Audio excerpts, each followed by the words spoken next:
Hi friends, எல்லாம் நல்லா இருக்கிறீங்களா? நான் சொல்கிறேன், இந்த ஒரே ஒரு காயை இரவு உறங்குவதற்கு முன்னாடி 1 கப் அளவு மட்டும் டெய்லி இரவு நீங்கள் சாப்பிட்டு பாருங்கள். ஒரு 8 நாள் இந்த காயை மட்டும் டெய்லி படுக்கிறதுக்கு முன்னாடி 1 கப் அளவு நல்லா செங்காயாக சாப்பிட்டு பாருங்கள். உங்களுக்கு ரத்தத்தில் சர்க்கரையோட அளவு எவ்வளோ அதிகமாக இருந்தாலும் கண்ட்ரோலாக வரும். அவ்வளவு அற்புதம் நிறைந்தது, சக்தி வாய்ந்தது. சர்க்கரைக்குன்னு உண்டான காய் இந்த காய்.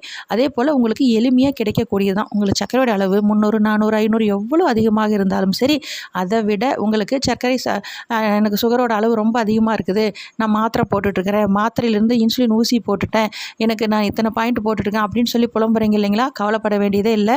இந்த காயை டெய்லியும் நீங்கள் காலை, மதியம், இரவு சாப்பிட்ற அந்த உணவை இந்த ஒரு காயால் கண்டிப்பாக கட்டுப்படுத்தி உங்கள் சர்க்கரையோட அளவை நார்மல் கொண்டு வரும். அவ்வளோ அற்புதம் இந்த காய். என்ன காய் அப்படின்னு பார்க்கும், பப்பாளி காய்ங்க.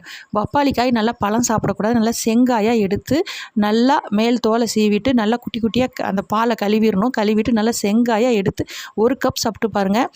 1 கப் சாப்பிடும் பொழுது ரத்தத்தில் சர்க்கரை அளவு நார்மல்னு வரும்.